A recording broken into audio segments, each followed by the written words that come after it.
تو بہت دور تک وہ بیماری انسان کو پہنچا دیتی ہے۔ انسان حریص ہو جاتا ہے، چاہے وہ وسوسہ مال کی کثرت کا ہو، جائیداد پراپرٹی کی کثرت کا ہو، یا کوئی اور وسوسہ ہو۔ ہر وقت انسان سوچتا رہے، اسی شبہ کے اندر پڑا رہے، میں نے کیا کر رہا ہے، میں یہ کر رہا ہوں، پتہ نہیں اللہ کے ہاں قبول ہوگا یا نہیں، پتہ نہیں اللہ میرے ساتھ کیا کرے گا، پتہ نہیں میرے قبر میں جانے کے بعد میرے ساتھ کیا ہوگا۔ اس طرح کے جو انسان کو خیالات آتے ہیں، ان خیالات کو اللہ تعالیٰ نے وسوسے کا نام دیا ہے۔ دنیا کے اندر سب سے پہلے جو حملہ کیا وہ شیطان نے کیا حضرت آدم علیہ السلام پر، کیونکہ شیطان حضرت آدم کا دشمن تھا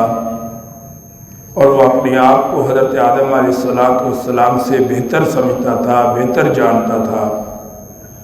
اس وجہ سے سجدہ نہ کیا اور انکار کیا اور پھر دشمن بن گیا۔ پھر حضرت آدم علیہ السلام کے پاس آیا، اما حوا کے پاس گیا، کس ذریعے سے؟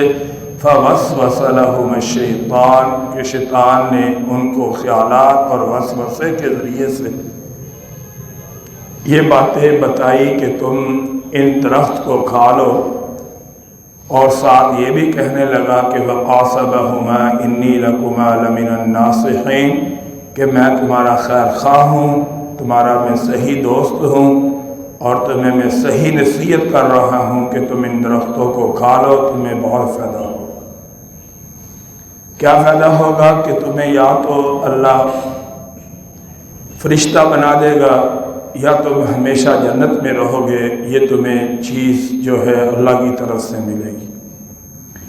ایسے ہی شیطان ہر انسان کو یہ وسوسہ ڈالتا ہے کہ تو جھوٹ بول، حرام خوری کر، غلط بیانی کر،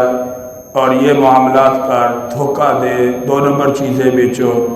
تاکہ تمہارے پاس مال کی کثرت ہو، زیادہ سے زیادہ تمہارے پاس مال آئے۔ اور یہ بھی شیطان کا ایک ذریعہ ہے انسان کو ہلاک کرنے کا، انسان کو تباہ و برباد کرنے کا، یہ بھی ایک وسیلہ اور ایک ذریعہ ہے کہ سب سے بڑا یہ ہتھیار شیطان کے پاس انسان کو گمراہ کرنے کا ہے، وہ خیالات کی دنیا ہے اور وسوسہ ہے۔ اللہ تعالیٰ نے، حضور صلی اللہ علیہ وسلم نے ایک حدیث میں فرمایا کہ دل کے 2 کونے ہیں، ایک کونے پہ شیطان ہے، ایک کونے پہ اللہ کا فرشتہ ہے۔ جس کونے پہ شیطان ہے وہ کہتا ہے کہ تو یہ کام کر، زنا کر، بد نظری کر، جھوٹ بول، غیبت کر، حسد کر، کینہ کر، بغض کر، 2 نمبری کر۔ اور دوسری طرف جو اللہ کا فرشتہ ہے وہ کہتا ہے کہ تو اچھے کام کر، تو صحیح طریقے سے زندگی گزار، اور اسی طرح سے اپنے معاملات ٹھیک رکھ، کسی کو دھوکہ نہ دے، کسی کے ساتھ فراڈ نہ کر، اللہ تعالیٰ کی عبادت کر، اللہ کے سامنے جھک، روزے رکھ، زکوٰۃ دے، اور اسی طرح سے اللہ کے راستے میں جتنا دے سکتے ہو دو، تمہیں بہت فائدہ ہوگا۔ اب جو انسان شیطان کی مانتا ہے وہ غلط راستے پہ نکل جاتا ہے، اور وہ ہمیشہ غلط سوچتا ہے، غلط بولتا ہے، غلط خیالات آتے ہیں، اسی کے مطابق اس کا پورا جسم چلتا ہے۔ اور جو انسان اللہ کی مانتا ہے اور فرشتے کی بات مانتا ہے، وہ ہمیشہ اچھا سوچتا ہے، اچھی سوچ اس کے پاس آتی ہے، اچھی سوچ کے مطابق وہ اپنی زندگی گزارتا ہے۔ اگر کبھی کبھار برے خیالات آ بھی جائیں، کبھی کبھار انسان کے ذہن میں کوئی غلط چیزیں آ بھی جائیں، تو فوراً وہ ان کے پیچھے نہیں چلتا، بلکہ ان کا رد کرتا ہے، اور یہ بھی ایک اللہ کی طرف سے انسان کے اوپر بہت بڑی رحمت ہوتی ہے۔ میرے بھائیوں، یاد رکھنا، شیطان انسان کا بہت بڑا دشمن ہے۔ وہ کبھی نہیں چاہتا کہ انسان جنت میں جائے، کبھی نہیں چاہتا کہ انسان اللہ کی بات مانے، کبھی نہیں چاہتا کہ انسان حضور صلی اللہ علیہ وسلم کی سنت کے مطابق زندگی گزارے، کبھی نہیں چاہتا وہ شیطان کہ انسان صحیح طریقے کے مطابق زندگی گزار کر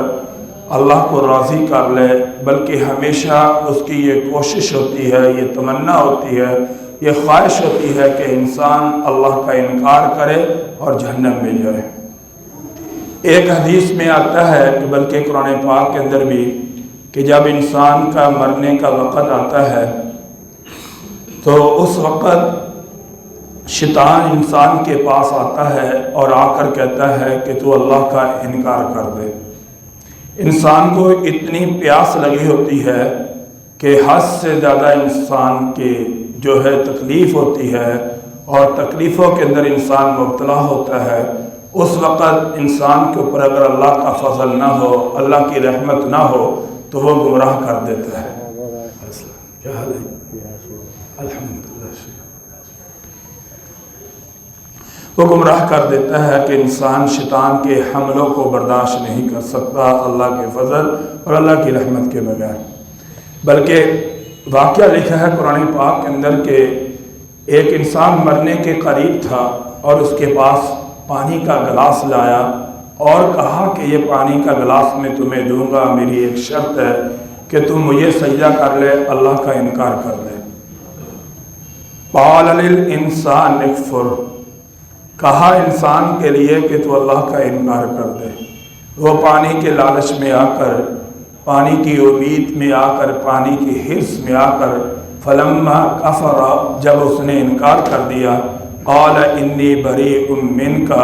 وہ شیطان کہتا ہے کہ میں تجھ سے بری ہوں، آج کے بعد تیرا میرا کوئی تعلق نہیں، اور اس طرح جناب والا اس کو تباہ و برباد کر کے اللہ سے دور کر کے شیطان اس سے علیحدہ ہو جاتا ہے۔ میرے بھائیوں، آج بھی حدیث میں آتا ہے کہ انسان کے جسم میں جیسے خون دوڑتا ہے ایسے ہی شیطان دوڑتا ہے۔ انسان کے اوپر غالب کب آتا ہے شیطان؟ جب انسان کے دماغ کے اندر وسوسے آنے شروع ہو جائیں، وہم آنے شروع ہو جائیں، برے خیالات آنا شروع ہو جائیں، گویا کہ انسان اس وقت اپنے راستے سے بھٹک جاتا ہے۔ اگر ان وسوسوں کے پیچھے پڑ جائے،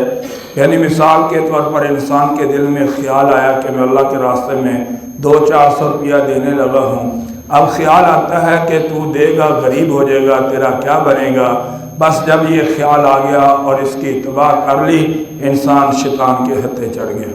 اور پھر انسان کی وہ خیر نہیں مناتا بلکہ انسان کو دور تک لے کر جاتا ہے۔ الشیطان یعیدکم الفقر ویأمرکم بالفحشاء، شیطان تم سے فقر کا وعدہ کرتا ہے، بے حیائی کا تمہیں حکم دیتا ہے، اور جو لوگ شیطان کی بات کو مانتے ہیں اور شیطان کی بات کو اپنی بات پہ حاوی کر لیتے ہیں، وہ انسان گمراہ ہو جاتے ہیں۔ اس لیے میرے بھائیوں، انسان کو اپنے جو خواہشیں ہیں ان کو کنٹرول میں رکھنا چاہیے، اپنی تمناؤں کو کنٹرول میں رکھنا چاہیے، اور اپنے دل کو اس بات کی طرف لگا دینا چاہیے کہ میرے ذمے ایک محنت ہے، ایک کام ہے، ایک لائن ہے، میں نے اس کے مطابق چلنا ہے، باقی میری قسمت اللہ نے بنانی ہے، جو میرے نصیبوں میں ہوگا وہ مجھے ملے گا، جو نہیں ہوگا وہ نہیں ملے گا۔ ایک انسان مثال کے طور پر دکانداری شروع کرتا ہے، انسان کے ذہن میں یہ بات بھی ہونی چاہیے کہ اللہ رزق حلال وافر مقدار میں دے، لیکن یہ بات بھی ہونی چاہیے کہ اگر تھوڑا بھی دے تو یہ اللہ نے دینا ہے، میں اس پر بھی صبر اور گزارا کرنے کی کوشش کروں گا۔ ایک انسان کے ذہن میں یہ بات آتی ہے کہ میرا بیٹا یا میری بیٹی یہ پڑھ لکھ کر ڈاکٹر بنیں گے، لیکن یہ بات بھی ہونی چاہیے کہ جو ان کی تقدیروں میں ہوگا وہی ان کو ملے گا،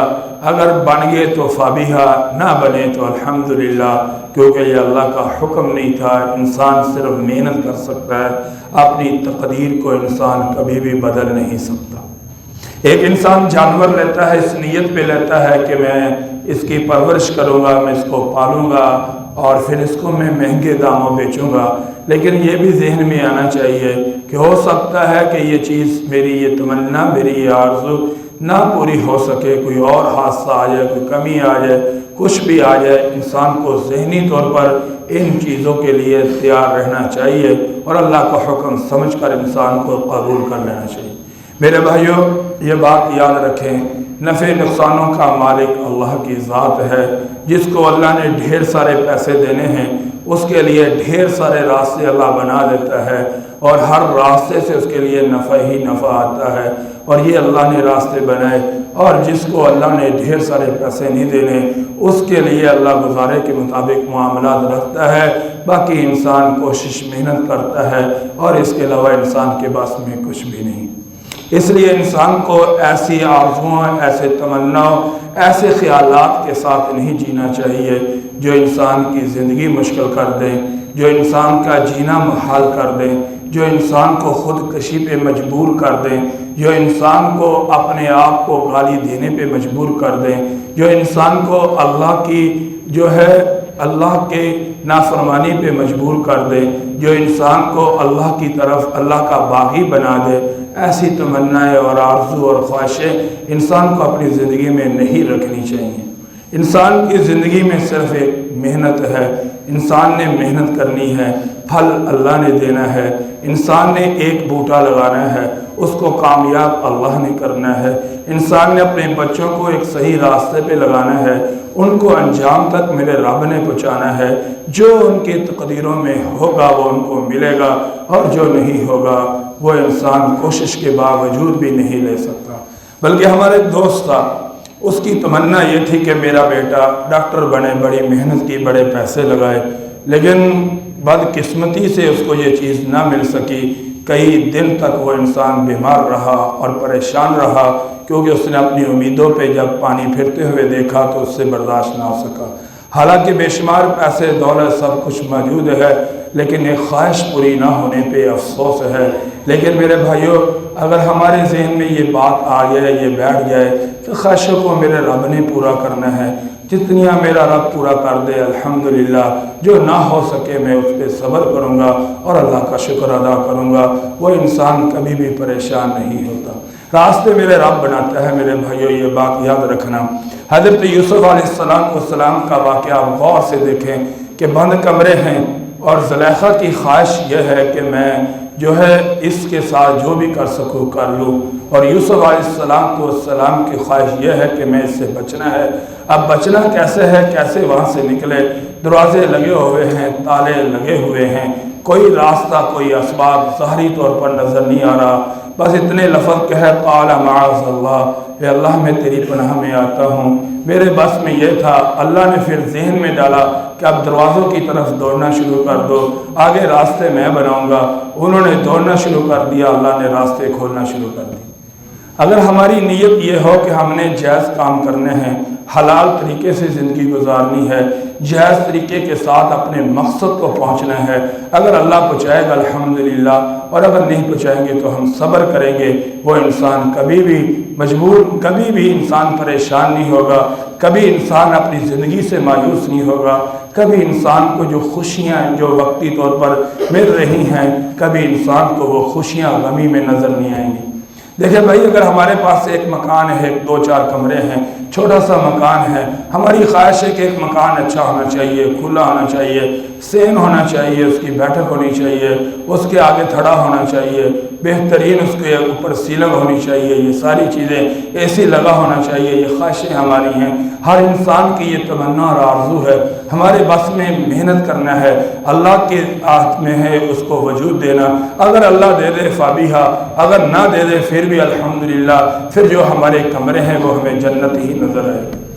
اگر انسان خواہشوں کا پجاری بن جائے اور انسان اپنے نفس وسوسوں کے پیچھے دوڑتا ہوا چلے اور انسان اپنے وسوسوں کا غلام بن جائے، تو یاد رکھنا، صحت کے ہوتے ہوئے خوشی نہیں ملے گی، جیب میں مال کے ہوتے ہوئے چہرے پہ مسکراہٹ نہیں آئے گی، اور گھر کے اندر بال بچے سب کچھ ہوتے ہوئے انسان کو خوشیاں محسوس نہیں آئیں گی، کیونکہ جو اس کی فیصلے تھے، جو اس کے وسوسے تھے، جو اس کے خیالات تھے، جو اس کے وہم تھے، وہ اس کو پورے ہوتے ہوئے نظر نہیں آئے، جس کی وجہ سے وہ انسان بہت دور چلا گیا۔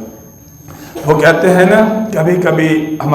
ہم دوستوں کے ساتھ بیٹھے ہوں تو وہ باتیں کر لیتے ہیں، پتہ نہیں میری نماز قبول ہوتی ہے یا نہیں، پتہ نہیں میرے سجدے قبول ہوتے ہیں یا نہیں، پتہ نہیں میں قرآن پڑھتا ہوں، میں روزے رکھتا ہوں، میں زکوٰۃ دیتا ہوں۔ یہ بہت بڑا وسوسہ ہے،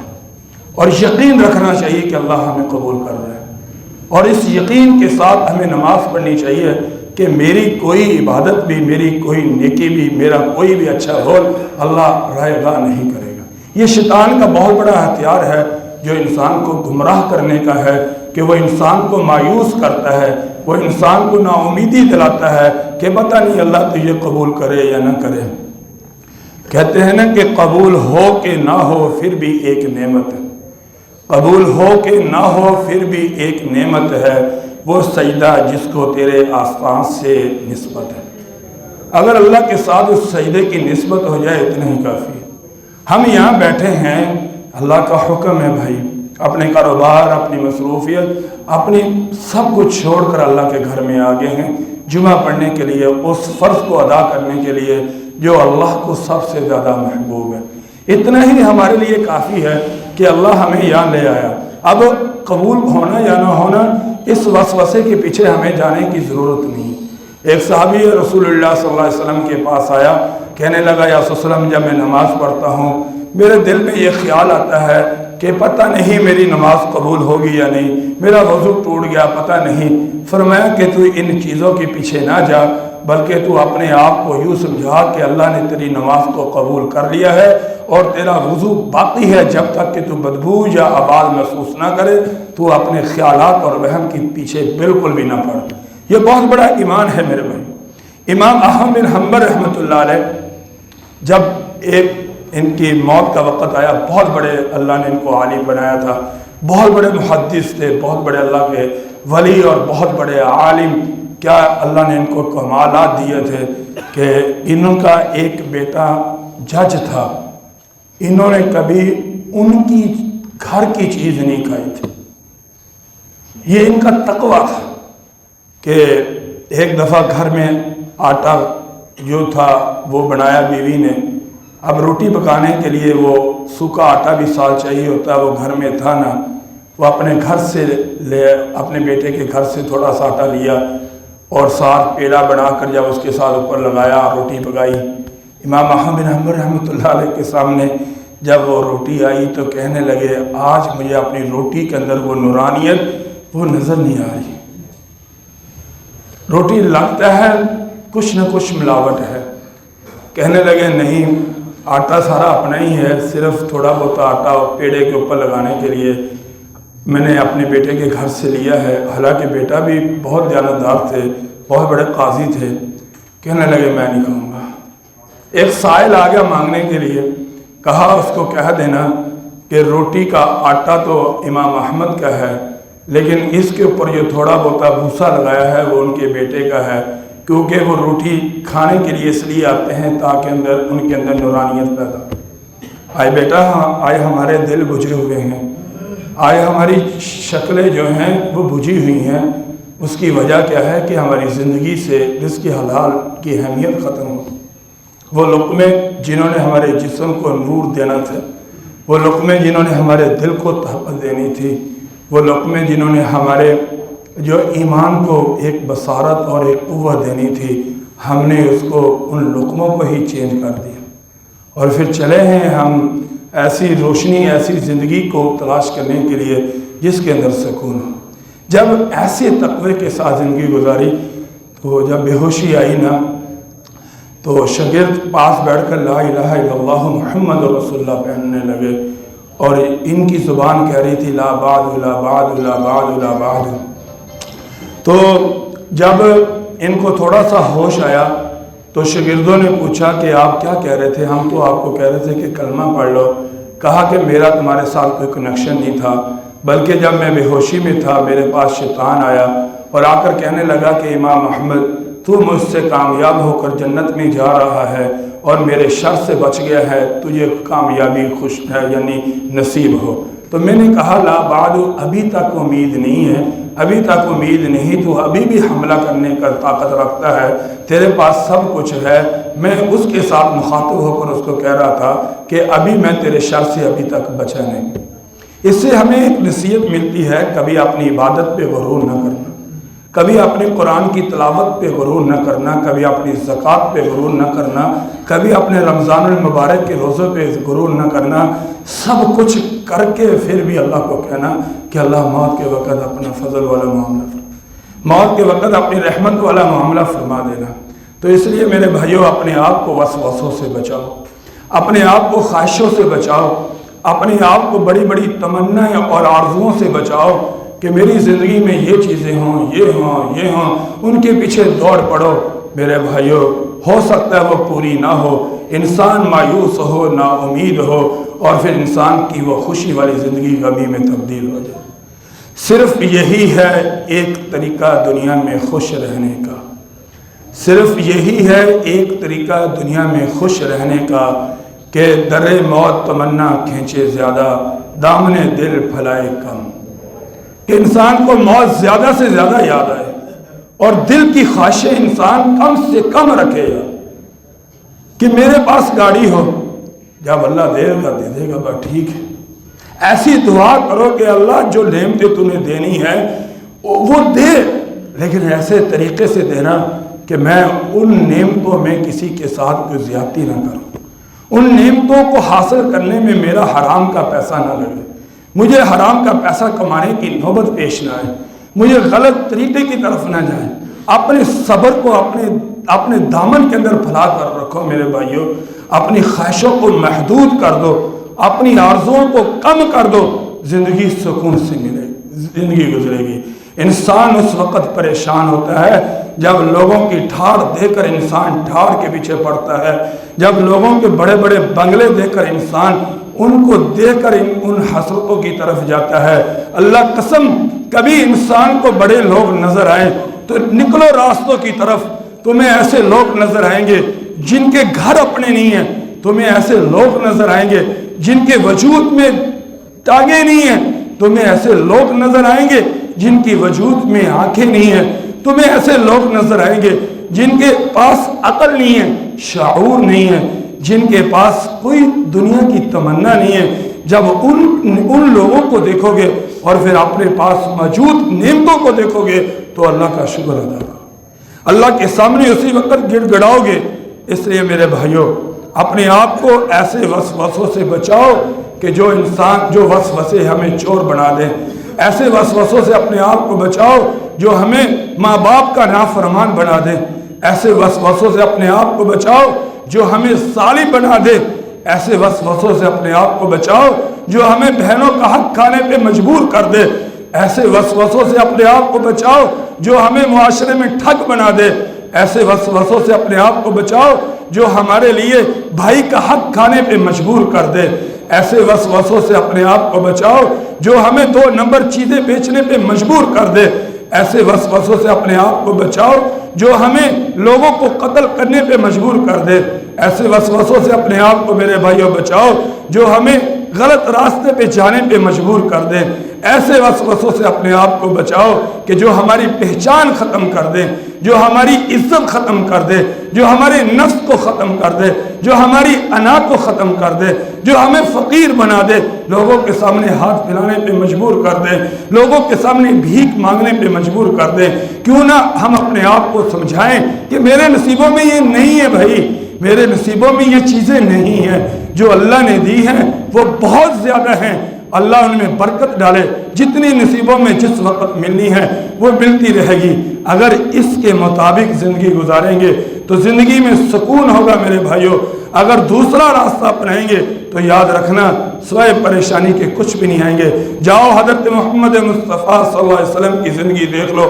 بڑے بنگلے نہیں ملیں گے ان کے مدینہ کے اندر، جاؤ حضور صلی اللہ علیہ وسلم کی زندگی دیکھو، 3 بچے فوت ہوتے ہیں زندگی میں. حضور صلی اللہ علیہ وسلم کی زندگی دیکھو, جوان بیٹیاں دنیا چھوڑ کر جاتی ہیں. حضور صلی اللہ علیہ وسلم کی زندگی دیکھو کہ مکہ چھوڑ کر مدینہ آتے ہیں. حضور صلی اللہ علیہ وسلم کی زندگی دیکھو کہ اللہ کی رضا کی خاطر اپنا سب کچھ قربان کر دیا اور ایک اللہ کو پا لیا. اسی لیے اللہ نے اتنا مقام دیا کہ مسلمان اگر تو کامیابی چاہتا ہے تو حضرت محمد مصطفیٰ صلی اللہ علیہ وسلم کی زندگی کو اپنا لے, یہی تیری کامیابی ہے. تو بھائیو, خلاصہ کلام یہ ہے کہ اپنے آپ کو برے وسوسوں سے بچاؤ,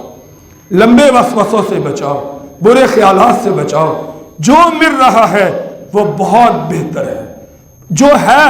الحمدللہ, جو اللہ دے گا ہم اس کو قبول کریں گے. دعا کریں اللہ سے کہ اللہ اچھا دے, اللہ اس وحشت سے ہماری حفاظت کرے. دعا ہے اللہ ہم سب کو عمل کی توفیق عطا فرمائے. وآخر دعوانا الحمدللہ.